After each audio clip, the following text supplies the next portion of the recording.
अस्सलाम वालेकुम। मैं हूं मोहम्मद वसीम सजाद एडवोकेट। इस वीडियो के अंदर आपको ऑनलाइन असला लाइसेंस के हवाले से बताया जाएगा।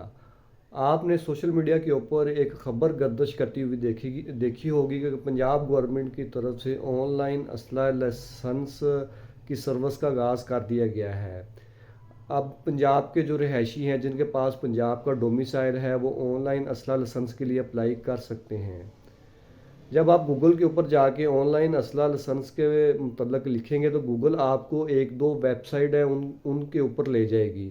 उनमें से एक वेबसाइट का जो टाइटल है, जो पिक्चर है, वो आपको ये स्क्रीन के ऊपर नज़र आ रही होगी इस वीडियो की।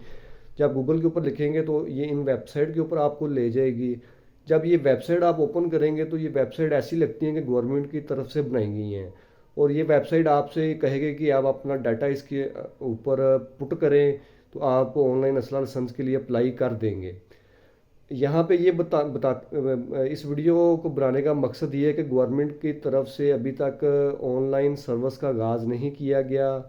और अभी जस्ट गवर्नमेंट को एक समरी दी गई है कि जिस तरह ड्राइविंग लाइसेंस में पासपोर्ट और नादरा आईडी कार्ड वगैरह बनता है, इस तरह असला लाइसेंस की जो सर्विस है इसको भी ऑनलाइन कर दिया जाए।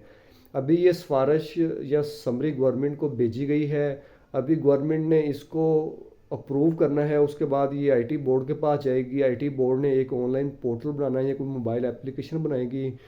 तो इसके ऊपर कितना टाइम लग सकता है ये भी इसके बारे में कुछ कहा नहीं जा सकता।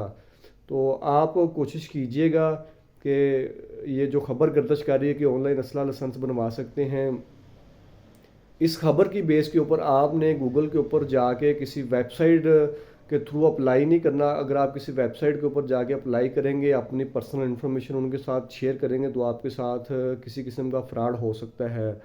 लिहाजा जब तक गवर्नमेंट की तरफ से बाकायदा ऑनलाइन सर्विस का आगाज़ नहीं किया जाता तब तक आपने किसी भी वेबसाइट के ऊपर जाके ऑनलाइन असला लाइसेंस के लिए अप्लाई नहीं करना। अगर आपको ये वीडियो पसंद आई है तो आप इसको लाइक कीजिएगा और दूसरों के साथ शेयर कीजिएगा।